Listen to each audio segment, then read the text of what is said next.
They're electromagnets, which means what? What is an Electrons create. Yes, so we move electrons through some kind of a conductor, right? What's the most common conductor we use? Copper. Copper usually, right? And then we stick something iron in there, right? That's an electromagnet. You move a current through a coiled conductor, that's a solenoid. You stick some iron in there, it dramatically increases the magnetic field strength because all the electrons in the metal will align, adding up all those lines of flux, creating a stronger magnetic field. That's an electromagnet, moving electrons through a conductor. But there's another type of magnet that's out there. It's not an electromagnet. What is that? It's the alloyed magnet created by Earth. Yes, they're called permanent magnets, right? Why are they permanent? Because you can't ever shut them off. No, it's constructed of a material that is completely magnetized, right? So, yes. The only way we can get rid of the magnetic field is to take them apart. But what do we know about the magnetic field from a permanent magnet? They'll always be there. It's always there, and how strong is it? No. It's not, right? Very, very, very weak. If any of you ever encounter a permanent magnet in the United States, you need to let me know. Now, if you do like Doctors Without Borders or something like that and you're in another country, take pictures of it, send it to me, right? I want to see it because I've never seen a permanent one like that. Okay, so those are the types of magnets. So let's talk the many different kinds of coils that are within our system. So what's the outermost coil? The bucking coil. It is the bucking coil. What does that mean to me? It helps kind of confine the magnetic field so inside the room. Absolutely. It like confines it. So we call them shields, right? It's shielding the main magnetic field, but it's the bucking coils. And what kind of magnet is that? Electromagnet. It is an electromagnet, but what specific? Is it resistive or superconducting? Superconductor. It is a superconducting magnet, Cool. right?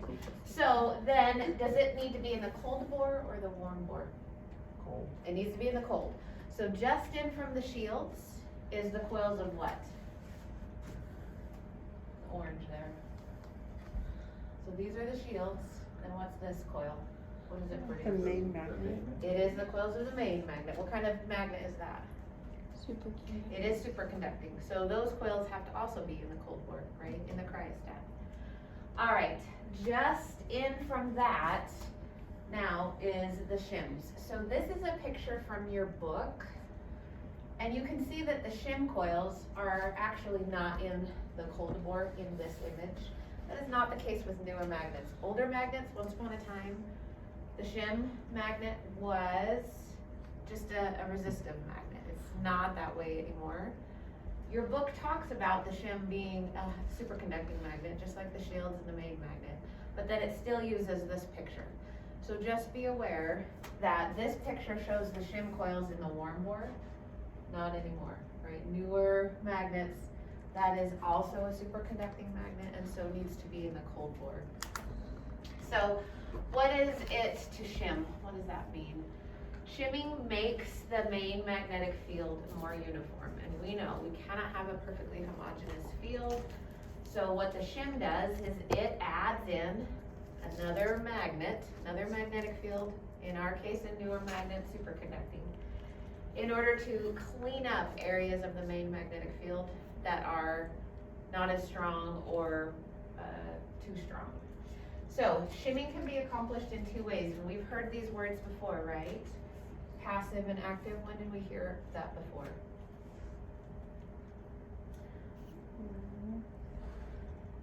The This actual is magnet.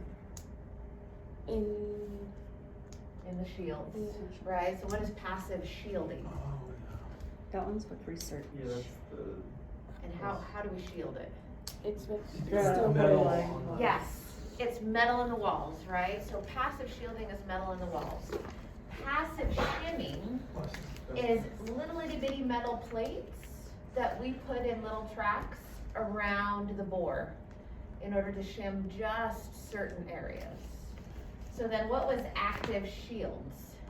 Faraday cage, No, that's RF That's shielding. RF Yep. But the active shields where you said it, why is that there? Why is it in the cold It bore? makes the second. It's the bucking coil. Yeah, it's Yeah. another superconducting magnet, right? An electromagnet that's superconducting. The active shim is the same thing. It's yet another superconducting magnetic field. Right, so the two words are very similar, passive and active, both shields and shims. You just need to make sure that you're aware of which one we're talking about. So let's talk passive shimming first. So this is a picture right out of your book. This is an actual engineer and he's pulling out those individual sliding trays, and then they place metal trays, metal little plates within those trays based on what they're finding as far as the overall magnetic field strength is concerned. So this is done at the time of installation. So when you just got a brand new magnet, they just ramped it up, they put their sensor in there to try and see what kind of strength it is around isocenter. And if they're seeing that there's an area of isocenter that's too powerful, what they'll do, can you see that it's missing some plates there, it's missing some plates there, it's missing some plates there. So what they'll do is in that area, they'll pull that tray out and they'll remove some of those metal sheets, right? Because metal, the electrons are gonna line up. Lines of flux will contribute, it makes it more powerful in that area. So by removing the metal, they're removing structures that would make a magnetic field and add to the overall lines of flux.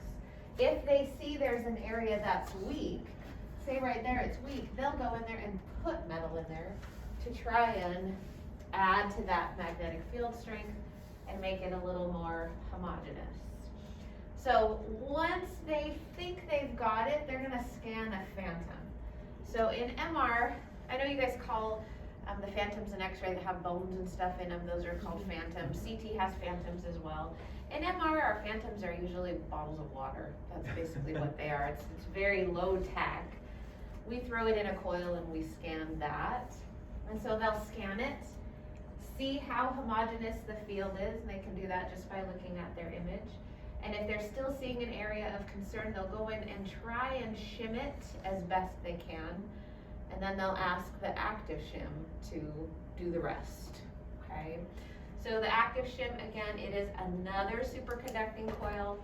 We're gonna adjust the current. So this is also adjusted only at the time of installation. Once upon a time, you could do your own shims and kind of adjust where they were.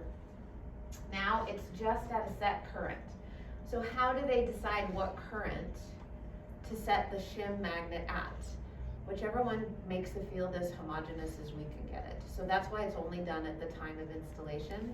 They're like, okay, this is the current that gets it as homogeneous as we can get it, but you still have to adjust and run that shim before you actually start a sequence. Nowadays, most of the time you're gonna start a sequence. The first set of pictures that you're gonna run is what we call a triplane scout. So sagittal, coronal, axial, and whatever anatomy it is that you happen to be scanning. And then almost immediately, you're gonna run what we call a map and a shim, and we'll talk all about that. But the shim is usually ran right off the bat. If you're doing certain sequences that suppress fat, suppress fluid, flares and stirs, oftentimes you will run more shims before those sets of pictures, because that kind of pulse sequence requires a really high degree of field homogeneity in order for the images to come out appropriately. So you may run shims kind of throughout your individual scans. TJ and Lori, I'm really interested in getting feedback from you guys once you start your clinical as to how your hospital does things and what you see as far as these things are concerned. I can tell you what I've done, but it could be very different based on the system that you use. Yeah. So I'm really interested in getting that kind of feedback from you. And then next term, the rest of you, when you start your MR rotations, kind of same thing. I would love to know what you see and how you do it as far as maps and shims are concerned, right? Do you run them right off the bat? And then how frequently do you run shims before you actually do your sequences? Try And to is remember to ask. Are Yeah. they all set in the protocols? Like you So select your not protocol, how necessarily. does it? Generally speaking, the shim, so it's a magnetic field on top of a magnetic field on top of a magnetic field, and we're about to talk to the gradients. The gradient fields are on top of all those things. So quite often, a shim that makes your field more homogeneous lasts for about 7 to 10 minutes. And so if you're running long sequences, oftentimes you need to re-shim. That might not be something that's built into your program. You're gonna have to go find that shim and bring it in. And especially if you're seeing that your fat is not suppressing like you want it to, or your fluid is not suppressing like you want it to, you need to readjust your shim to make the field more homogeneous. So you'll go get your shim and bring it back in and run it again. So it might not be part of the protocol, but something that the technologists routinely do because they know that it needs to be done. So I'm really interested in how they do that. Another thing I'm really interested in You is. said they'll go get it? You What have is to go it? get it. Look, So what? Explain. when you buy a system, so let's say Siemens will have pre-made protocols on that system for you. And then within those protocols will be multiple pulse sequences, and your radiologist or whoever is the head of your MR, as far as quality control is concerned, your radiologist will come in and say, okay, for a brain, I want a sagittal T1, I want an axial T1, I want an axial T2, I want an axial flare, I want a, and then whoever is setting up the machine for you, we call them applications technologists, and they come from, in this case, Siemens would send an applications tech to set it all up and then train the technologists on how to use that system. So you're gonna build the protocol that your particular radiologist wants to see for whatever study it is. But in there will be a brain shim, there will be a knee shim, there will be, so you just have to, if that's not already built into the You protocol, just select them. you're gonna go find it and get it. Okay. Yes, and then you'll just add it into your protocol, your set of sequences that you're going to run. Okay. So you would just go find it. All right, so can you adjust the current for that shim? No. The installer will adjust it for you, and then that's the same kind of magnet shim sequence that you'll run each and every time. And it's just, again, to try and make your isocenter more homogeneous. So is it an either or as far as shims, or do they all It's have always active both. and? It's always both? It's always Okay. both, they have passive and active.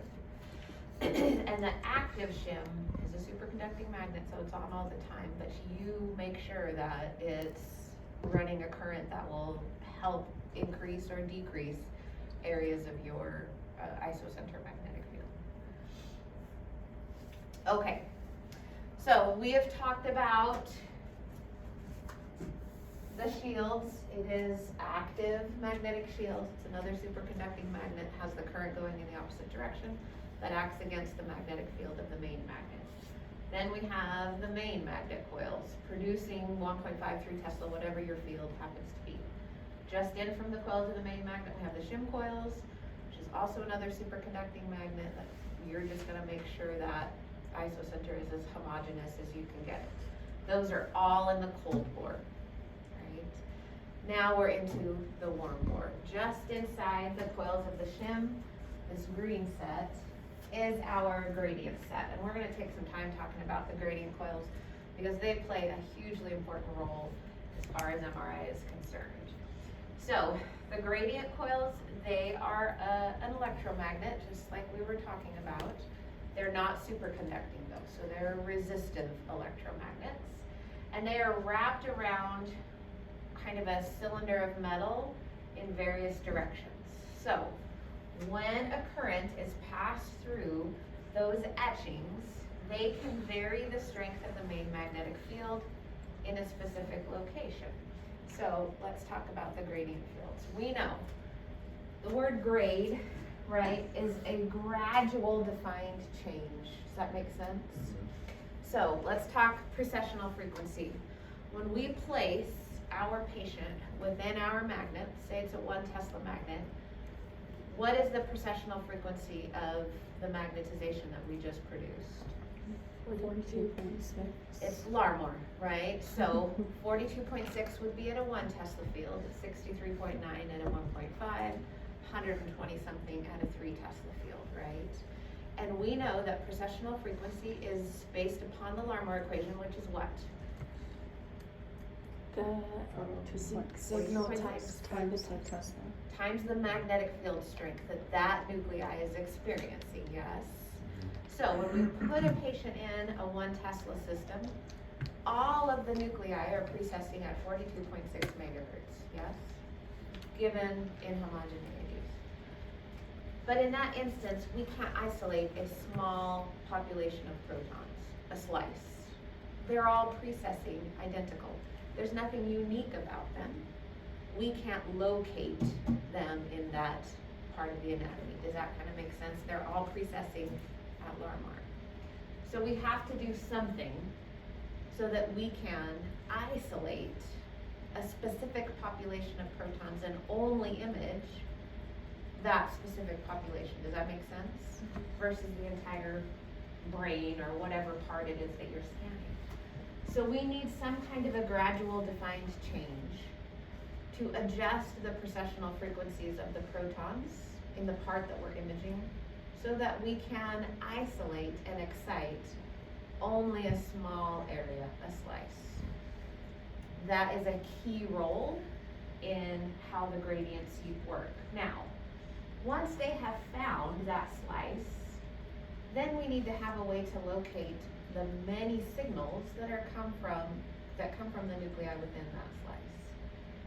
And that is also the role of the gradients. We call it spatial encoding or spatial localization. It is locating a slice to begin with within a larger area of anatomy, and then determining where in that slice a specific signal came from. We also use the gradients for some parameters called gradient moment knowing, and in gradient echo pulse sequence, we use the gradients to rephase our spins versus 180-degree refocusing pulses. We're going to talk more about that as we move on. So first off, let's talk spatial localization. So remember we talked patient coordinates, right? So the X gradient is going to vary precessional frequencies in which direction? Left to right. And thus the X gradient would be used to produce which imaging plane? We're cutting from left to right. So It is the sagittal, okay? So the Y gradient adjusts precessional frequencies in which direction? Front to back. So we would use the Y gradient to isolate which imaging plane? The coronal. And then Z the same thing, right? Z isolates and adjusts precessional frequencies from top to bottom, so it would give us an axial image, okay? All right, so let's talk about how we find an object in 3-dimensional space. So, would you agree that this looks like a matrix? Okay, so how do you find object in 3-dimensional space? You need 3 coordinates in order to do that. You need an X, a Y, and a Z, right? So your 2 dimensions is, say, your Y and your Z in this example. But if it's 3-dimensional, it has depth. You agree? Okay, so we have to have that 3rd direction in order to give us depth. So, for our example, our cube is going to be sectioned into slices via the x-axis. So what kind of slices, what kind of imaging plane are we doing if the x is breaking our anatomy up into slices? Sagittal. They are sagittals.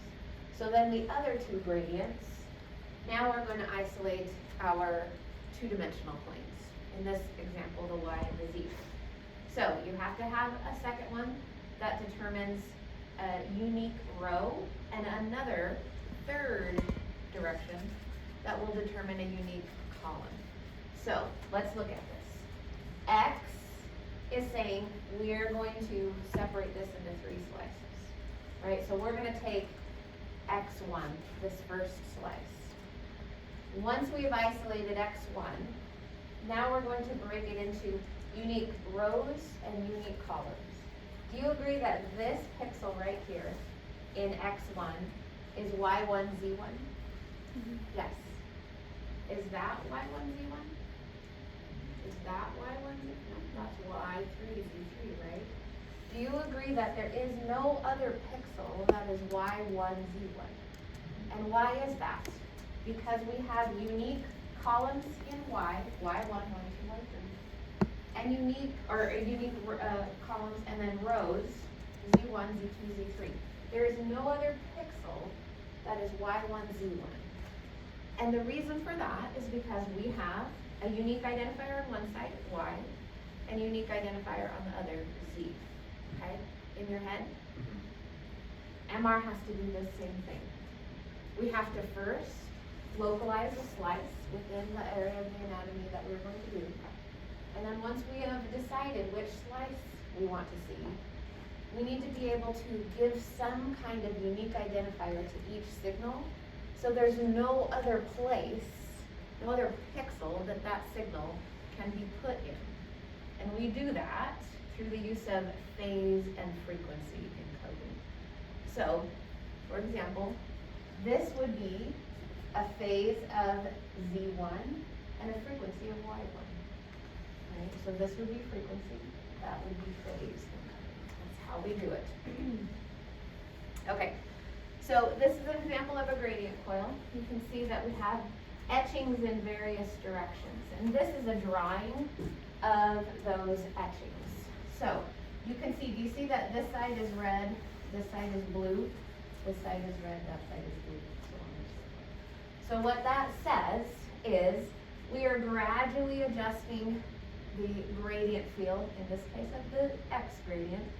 It is hotter on this side, colder on that side. So we know when we first put the patient in, all of those electrons are precessing at Larmor, right?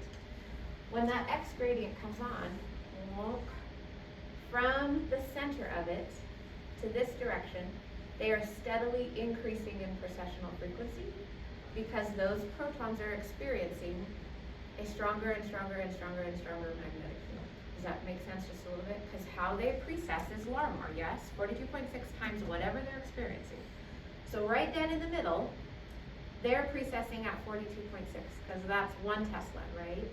But as we move up, now they're precessing at 42.8, 43.1, 43.4, 43.8, 44.1. So there's more power towards that end.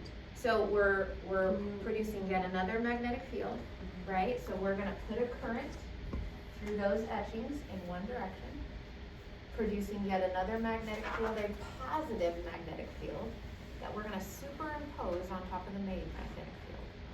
And we're doing it steadily over a grade, that increase, slowly increasing precessional frequencies of the protons that lie along it. Now, the other side, we're still producing a magnetic field. We're just producing a negative magnetic field that will slowly subtract from the strength because it's acting in opposition. It's like the bucking coils, right? It's acting in opposition to the main magnet, and so steadily decreasing the magnetic field in that direction. So now, when a gradient is applied, let's say we want to image my head, right? You put me in a 1 Tesla magnet, all of those nuclei are precessing at 42.6, right? You apply a gradient, now all of a sudden these are precessing really powerful, 44.1, then slowly 43.8, 43.4, until finally we get to dead middle, 42.6, because that's where the 1 Tesla is. And then they start to decrease, 42.4, 42.1, 41.9, 41. Can we now isolate a slice along that anatomy? Yes. Because we adjusted the precessional frequencies of the protons within the anatomy that we want to image. So now we can say, okay, I want to excite just these. So I'm going to send in my RF pulse at like 43.9, because that's where these protons are precessing at, because they're experiencing a 43.9 Larmor instead of 42.6, because of the gradient that's applied on top of it. Does that make sense just a little bit in your head? Just a little bit? So then, what if we wanted to do a coronal from front to back? Same thing. One side is going to speed up the precessional frequency by adding a powerful, right, positive magnetic field. The other side is going to slow down the precessional frequencies, a negative magnetic field, so that we can isolate just a smaller population in that plane. And then same with the Z from head to foot. Make sense just a little bit? let's draw it out. This is the easiest thing to do, is let's draw it out. Just so you can see it.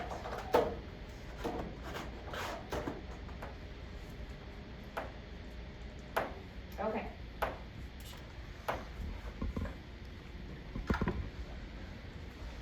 Okay, just, I'm not an artist, okay? Okay. So, we're gonna do a head. Okay, can you see the head? Nose, jaw. Alright, we put this patient in the magnetic field. We're gonna say it's a 1 Tesla field. All of the nuclei in that part are precessing at 42.6. Would you agree? Okay. Now, we don't want to excite the entire anatomy. We want just a slice. So we have to do something so that all the nuclei are not precessing at 42.6, so we can individually isolate a select population of protons. So we're going to apply a gradient. Okay. Yet another magnetic field. It's an electromagnet, right? Resistive electromagnet that's going to alter precessional frequencies. Now, right in the middle, it's as if there's no gradient applied. These nuclei right in the middle, all the way up this way, they are still precessing at 42.6 because they're not experiencing an adjustment. But these, as we move up this way, now these are 43.1, these are 44.7, these are 45.3, these are 46.2. So is it kind of like you're taking the patient different ways, but you're just doing it with the coils? So the Like instead patient of doesn't rotating notice the anything patient? that's different, right? We are just adding another magnetic field in one direction that will positively add to the field, but in this direction, now it's going down.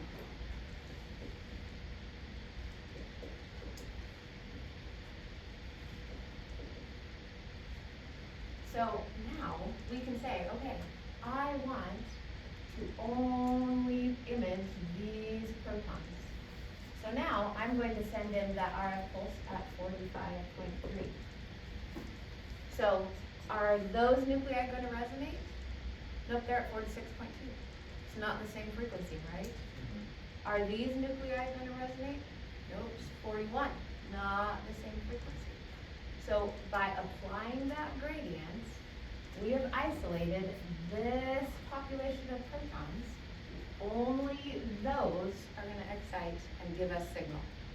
Now, what if we wanted this slice right here? Then what would we do? Our RF pulse would go in at 40.6. Are any of the other nuclei going to resonate? No, only that one. We have isolated that population of protons. Does that make sense, Lori? Yeah. Okay. Sometimes you just gotta see it, right? Okay, so let's move on.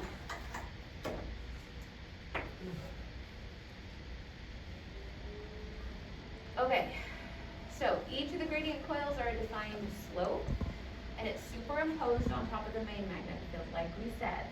So the gradient fields are way weaker, which is why they only adjust it a very small amount, right? 42.6 megahertz, we're doing very small adjustments, but that's okay, because in order to resonate, it has to be at as close to that precessional frequency as we can get, so we won't necessarily get a lot of excitation from the other slices.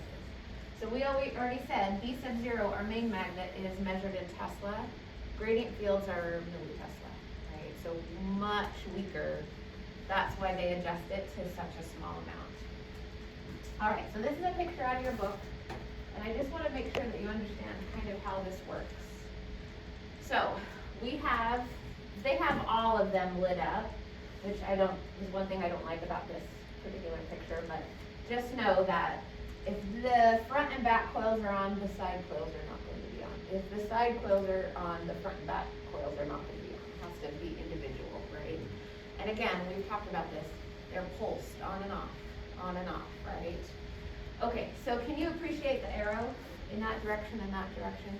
So we talked about this, the right-hand rule, right? So if we want to add, you see it's red because it's getting hotter, right? It's adding to the precessional frequency. Then the current needs to go in a positive direction. right? So we're right here at isocenter, there's nothing, right? You see there's a break in all the coils right there. So those nuclei that lie right there, in this case, it's like the middle of the abdomen, they're gonna be precessing at whatever the magnetic field. I like 1 Tesla, 42.6, right? Now, we are going to send a current through these coils in a positive direction, steadily increasing the magnetic field as it goes, okay? Then, how do we subtract from it? Well, it's still an electromagnet. We have to push a coil through a conductor in order to make it a magnetic field, right? But in order to subtract from it, it has to be in the opposite direction, right? So, in one direction, where the magnetic field is steadily increasing, the current that's set to it is going to be in a positive direction. In the direction where it's slowly getting weaker and weaker, the current will be put to it in a negative direction. Does that make sense? And that's why you're saying like on the picture, like it got less this It's way. a grade. And it got Yeah, more that way. yeah. Okay. So the red here is going in a positive direction, we will steadily increase. This, it's going in a negative direction, it's the opposite polarity, And we're that's gonna how- steadily decrease. And that's how you can select like the specific frequency that you want to Yep. get the slice of, okay. Yep. So would you not want the patient to necessarily be